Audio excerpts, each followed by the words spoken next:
46, 32, 47, 32. Okay. halfway to dead. I mean, your brain, Oh, it's goo. it functions like a It's good. 70-year-old. I mean, It you does. don't even remember what happened 2 maps ago. And that was like the. I wish I could make that up, but you didn't. You don't. Oh God. Oh, it's fine. God. They need to put me in an old. It's the lights. It's the lights. Blame the lights here. Definitely is. They're so bright, man. I have a headache. All right, but we're getting ready now.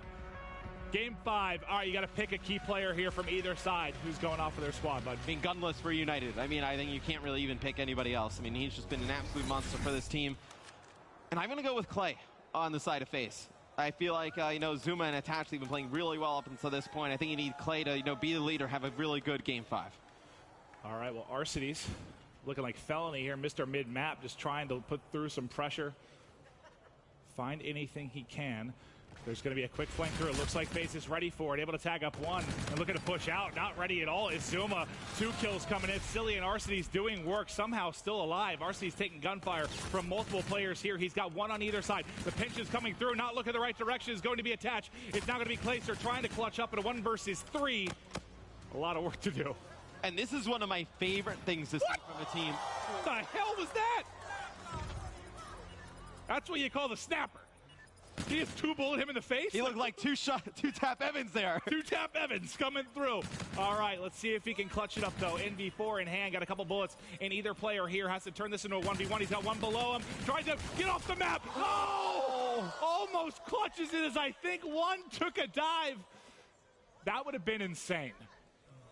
Oh, if he's able to take out the second player, I don't think there's any way the first guy gets back on the map. He's so deep in the pit. But he saw Clay. He's like, I'm out of here. I saw that first snap.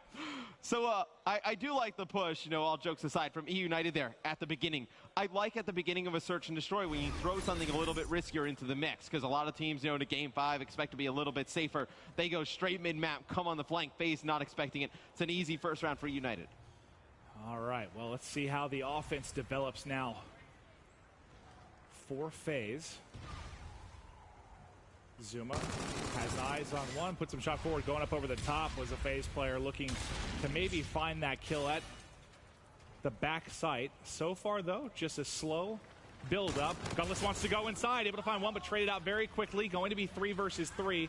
Sometimes that position, you'll see 2 kind of line up for you. Oh, but just look at the area on the map this opens up for Arcides as he comes around, grabs 1 kill on a flank. Clay picks up bomb, but he is weak. He's going to get taken out. Like I said, these first few rounds were big for E United. They get both of them.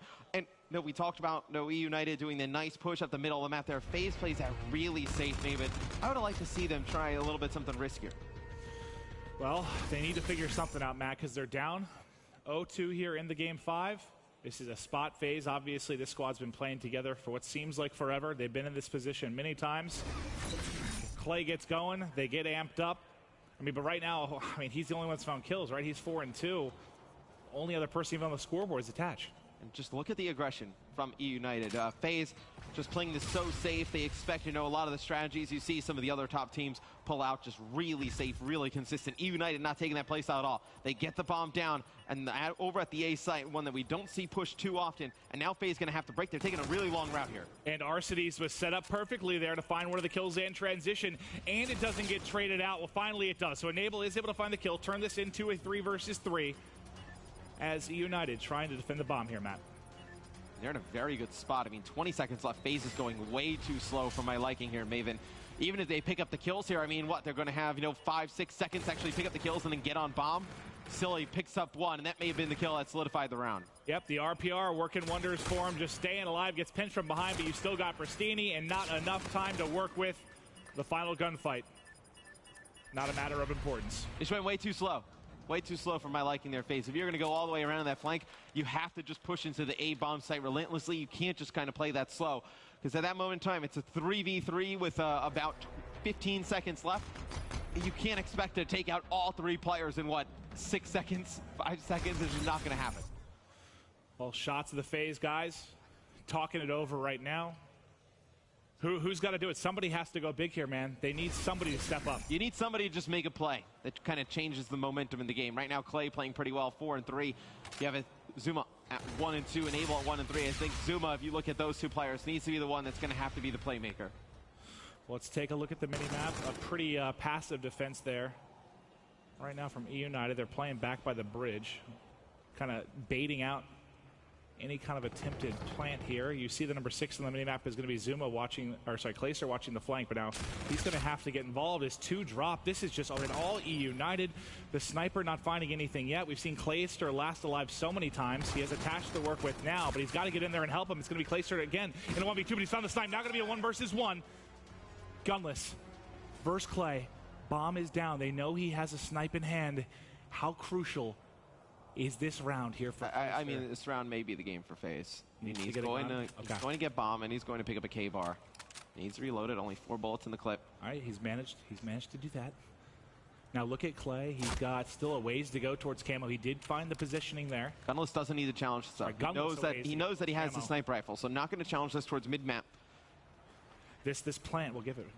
Let's see. And the timing will be good. He's got just 15 seconds left to work with here. He's got camo. And I think you need this round. You need to use it. You have to use it. Yeah, I mean, it stinks to use it this early in the game, but you've had a strong start. You're 5-3. You've got the plan to go with it. You've got to think about using it. He sees him in the corner, doesn't even need it, and gets the gunfight. That is huge for Clayster. It's huge that he holds on to camo there. I mean, in another type of situation where maybe it's a gunfight where Gunless gets a tag on him, use the camo to get out of dodge, but right there, Clay wins the gunfight there. Huge win there for Clay. We talked that he needed to be the leader for FaZe here in Game 5. He is bringing it. They are still down 2 rounds. That is such, I mean, how much nicer does it look, though, to have camo 1-3 versus like an 0-4 scenario. He ends up burning camo. That's the best that possibly could have gone. And now you got to tack another round on here. But let's take a look at the offensive spread right now for EU United. Look at number 2 on the minimap. That's Arcitys pushing across.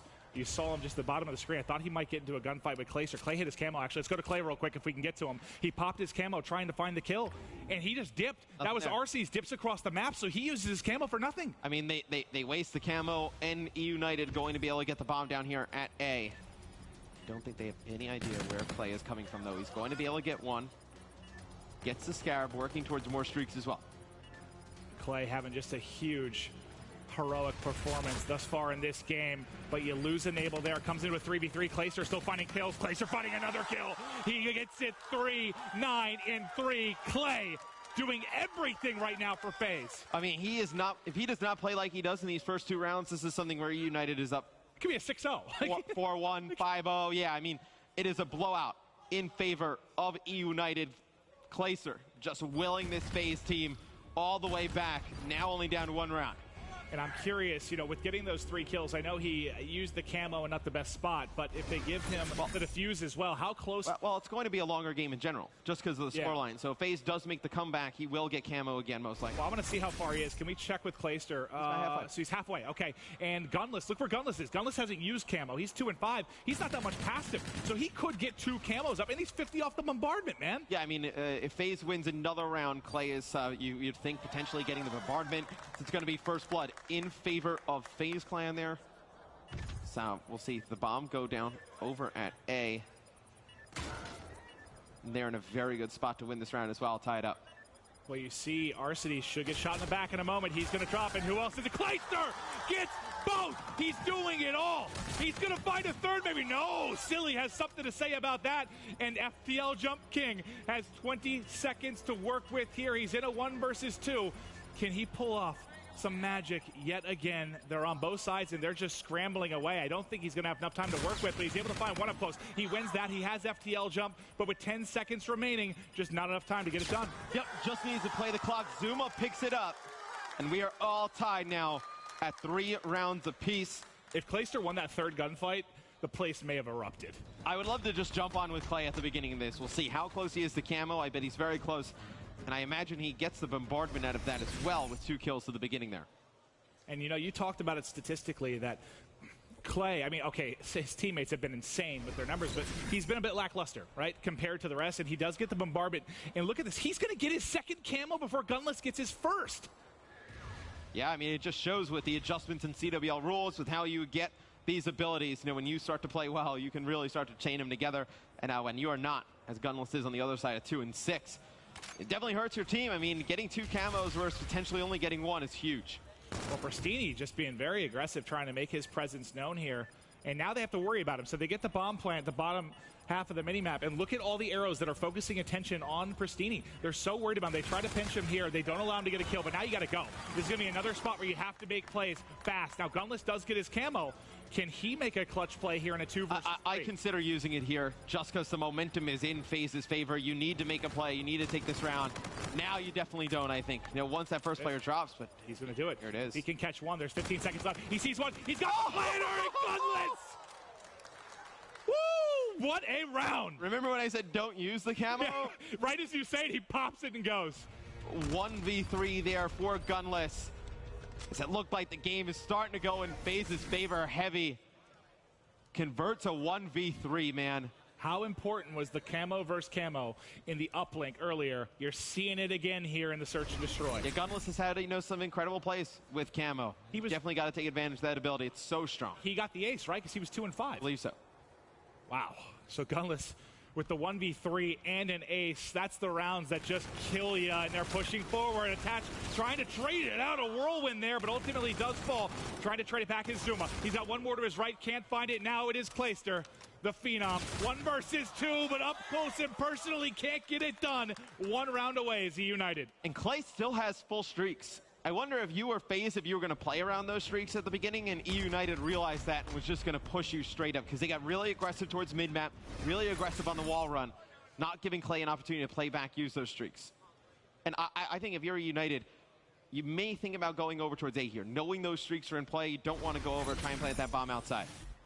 You see Overdrive coming out of Arcity. Let's see if he can get into a spot to destroy. Maybe he's going to just hit the wall run very, very quickly and try to get across. That does look to be the play. He's barely out in front of his teammate that's behind him, even with the overdrive. And they need to get this bomb down right away, because I imagine Clay is going to use these streaks. We'll see where United goes to get some kind of cover and hide from them. Well, it looks like the bombardment is going to come in, but Gunless has a streak of his own, so they both find. He finds 2 kills there with the bombardment. Gunless is Trinity Rocket able to find something. Now he realizes there's one at the rock. Clay's able to find an assist there. Pops the camo. The spray not good enough, and they've done it. And who's the last man yet again? Clayster. 1v1 there. Pops the camo. Needs to secure that kill. And Clayster still has streaks left for this next offensive round. Trinity, right? Yes. And if you're United, I do not know why you didn't go into A. I mean, that negates the streaks. I mean, you're not going to get anything with the bombardment. You have overdrive, which would have been better to use over towards A as opposed to going all the way towards B. So I think that would be a round that United would like to have back. Round 10. FaZe, Clayster, 14 and 6. And this one, he does have the Trinity Rocket to work with. They need this round to push it to around 11. You can see how passive the gameplay is in this round compared to others. So much on the line here. Well, United, they're going to have to stay within cover. They know the Trinity Rocket on the side of FaZe still in play. If you're FaZe, I think you want to try and win this round without using it. I think if you do get the clock a little bit lower, let's say, 40, 35 seconds, that's when you probably go over towards B and then use it. But Clay going to call this one in pretty early. He calls it in, trying to get some information for his squad. So we saw a lot over by the A side. I don't know if he realizes there's a couple back in hangar, but he knows they're stacked on A, so it should have been like the okay to try and get a bomb plant here. But it's Gunless calling in the bombardment, which actually finds Attach and Enable. Can they answer back? Not yet. It's Clay. He's already got some big plays under his belt. Oh my God, he lets them pass. They're all in front. He has to win the first one. He gets turned on. United do it. You thought for a second maybe Clay can get a sneaky play there from behind, but he just gets gunned. Yeah, now Gunless using a nice job with his streaks there towards the later half of the game. We talked about a lot of Clay streaks with the bombardment and Trinity Rocket. Gunless comes up with a big kills with streaks of his own. You get, 2 bombardment kills from either player. Also a Trinity Rocket kill from Gunless. Gunless has the 1v3 with the camo. That was the round. The 1v3 with the camo was the round, because he gets the streaks off of that round as well. It seemed like Gunless versus Clay at times, didn't it? Just those 2 players go. You have maybe the breakout superstar, the up-and-coming player in Gunless. You have one of the all-time greats in Clay.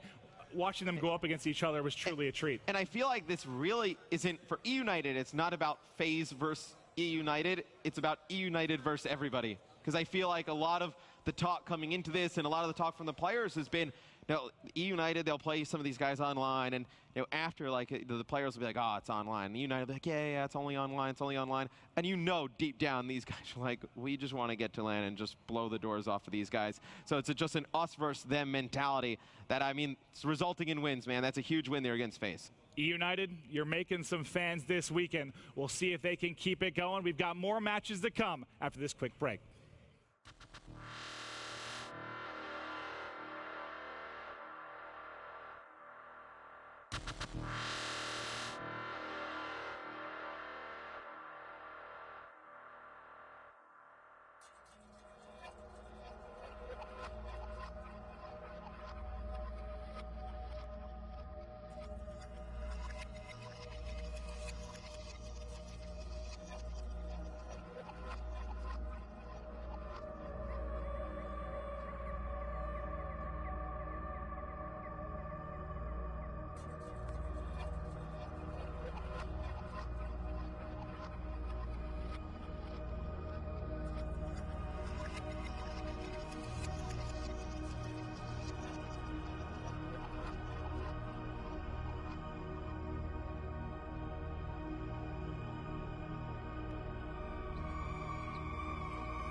Dylan, take one. My name's Dylan Daly, also known as Magcat, and I play for Sploce. After 2016, the taste in the mouth was pretty bad. We had our ups and downs, but at the end it was a failure. As 4 players, as our caliber, we were focused on the World Championships, and we wanted to win the 200,000 each, but we never even got to play with our full team, so it was quite an embarrassment.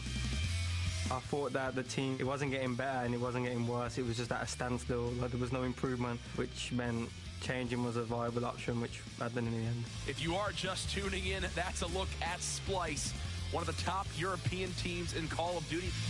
Playing with these guys compared to the old team is a bit different. I mean, I'm the second oldest in the team, before I was the youngest in the team, so it's a bit more of a young environment, but you can have fun sometimes, but at the end of the day, these guys know the situation and business is business. Splyce with a continent on their back! I think COD Champs has more brought the respect a little bit back, but I think one tournament's not really going to bring everyone around to kind of grasp the idea of Europeans being good again. You're going to have to earn the respect back from the community.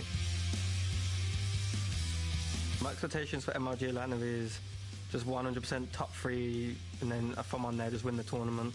I think we put in the time. I think we're mentally prepared for this tournament.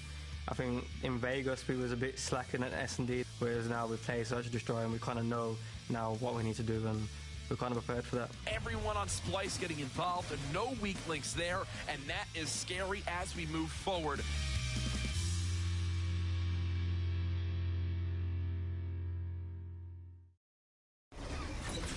I've been watching Mad Cat and Josh play since a very, very long time ago, since the old network days over in Europe. Shout out to anyone who remembers that. That was decades ago, it feels like. But these guys, fantastic players. As it stands out, they're going up against Infused, Merc. You've been kind of just glancing over towards this game so far. Infused coming out, though, and you mentioned they just refuse to die, it seems, whenever they're in losers brackets. I mean, it always just seems that they're just surviving the bracket. You're just like, wait, did they win again? And they won again, and now they're here, and they're playing very well versus Infused. If you look at that scoreboard, Moose, 31-16, keeping that performance from Gfinity. But we're into another tight, scorched hardpoint. We sure are. 228 to 213.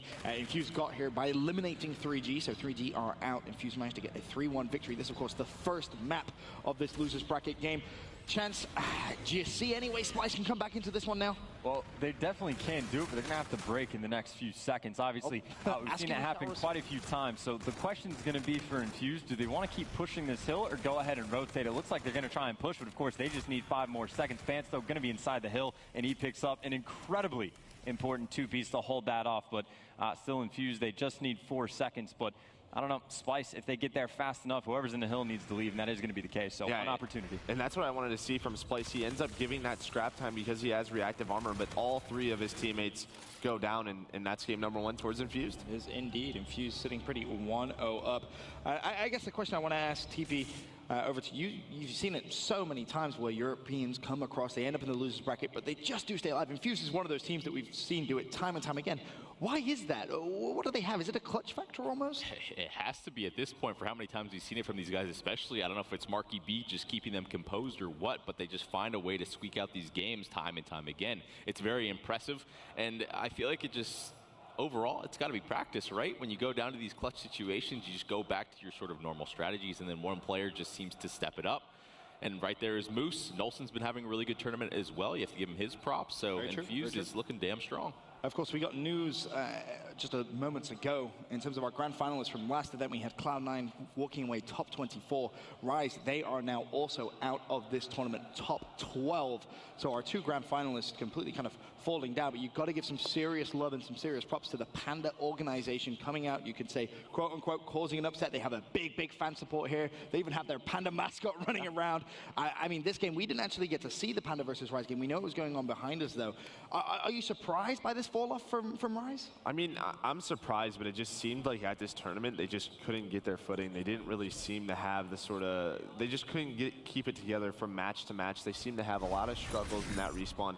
I believe Looney tweeted, if we could keep that sort of search and destroy gameplay at that highest level, you know, and just turn around our respawn, we could have a run on Sunday, but it just doesn't seem like they were able to do that. There, of course, the winning reaction from the Panda guys. You can see just the amount of support they have behind them. I mean, Chance, how far can Panda go now? Is this one of those cases where you think, all right, Championship Sunday kicking off, they're getting a little bit of momentum, they could make a serious run? I don't think they could go all the way, but I think they could possibly do damage in the next round before they finally fall. I mean, if you think about number of teams they've probably knocked out in this entire tournament, they've been doing it forever, so they might have the largest body count so far. Again, though, they go on main stage to play against, you know, one of those top teams like Optic Gaming. They get close, but they do fall, and I think that's going to be a similar case, that once they get to these higher teams, even if they have a good showing, they're just not going to have enough at the table now. Obviously, we mentioned the fact that Splyce is going up against Infused. Well, Splyce got there with a 3-0 victory over TGC Blue. We have some highlights that we can throw up for you at home. Splyce, again, looking good. It felt like, Mark, you see the scores, 250 to 199 the hard point. The S&D was a 6-2, and the uplink throwback a 10-1. I guess now you find yourself 0-1 down in the next series against Infused. How do you bounce back if you're Splyce? Well, we heard Mad Cat talking about it. They have to win their search and destroy, and Infused is a very good search and destroy team. So, I mean, they just have to get through that game number 2, try to, you know, win it and get to those respawns, because we know how dangerous of a respawn team they can be, but they have to win those search and destroys. Very true. Of course, whilst all these games were going on, we did have that Optic Gaming versus Elevate matchup. We were lucky enough to kind of catch the end of that one. Teep, I know you were watching that one intently. Who's been going off for Optic Gaming? Formal. Formal 100%. He's the hard carry of this tournament 100%. The other players need to step it up if they're going to remain more consistent. Their hardpoint game is just slacking in such an odd way. And I feel like it's largely due to the reason that they might not be using a submachine gun. It sounds weird. I know it's not really necessary right now in the meta, but I think that might just pay off for them a little bit. Yes, Krim and Karma have pulled it out here and there, but those aren't the guys that should be playing that sort of style, in my opinion. I mean, even the map that they just won against Elevate, that Scorch, the submachine gun player for Elevate, Reedy, was going completely off. So, I mean, it took kind of a hard carry from Formal just to get that one in. But again, that submachine gun presence, even when it's getting used against Optic, you can see just how many more of those gunfights you're able to win just because the gun is better suited for that engagement. Obviously, let's not forget the game we actually saw on main stage as well. E-United, I mean, what a way to answer your critics. I'm not going to lie though, Merc, that game one, I was starting to think, is this Championship Sunday nerves? Because they didn't look good in the hard point. FaZe's worst game mode this weekend, obviously they are able to take it, but I mean, E-United, they take the series, fantastic play. Yeah, I mean, it was close early on, but the biggest thing to me was just that FaZe was winning every single rotation just from the start of the game, and that's very difficult to do on Scorch. It's very difficult to break those setups, so it just looked like E-United was just a step behind. Maybe it was just they were still warming up, but FaZe take a very convincing game number one. Obviously, as we get on in Championship Sunday, MVP votes, we start to have that discussion come through based on stats. Teep, I know you've been very, very impressed by one E-United player specifically. Pristini, man. I mean, Gunless in that series was probably the star of that one, but overall, Pristini has been doing some crazy stuff. My favorite part from that series versus FaZe is that throwback S&D where he got the ace in that last round to close it out. He picked up first two players, got his bombardment, decided to call it in. Mid-gunfight, he's like, 1 sec, dude. Beep, beep, beep. I'm going to kill your teammate real quick, and then I got you to close out. It's just like, okay. He looks like on another level. And then Gunless, his score streak and camo play compared to every other player at this tournament is next level. So many clutches. He's got at least 4 or 5 that I've actually seen. It might be more, honestly, throughout the entirety of the tournament. So very impressive stuff from them. And when you make these highlight plays in coordination with their team play, this is what happens, man. Winner final. Very true. Their efficiency has been and going more on that, I mean, Silly sort of talked about Search and Destroy being like their weakest game type, but they just seem to make a lot of mid-game adjustments. We were very impressed on Throwback. They would switch up the bomb sites. FaZe, on the other hand, kept hitting that same bomb site. And then you saw it in that Game 5 on Crusher. Just a lot of different strategies to mix it up and always keep FaZe on their heels. Well, that is going to be everything from the studio for now. Coming up next on main stage, it's Luminosity versus Team Envious.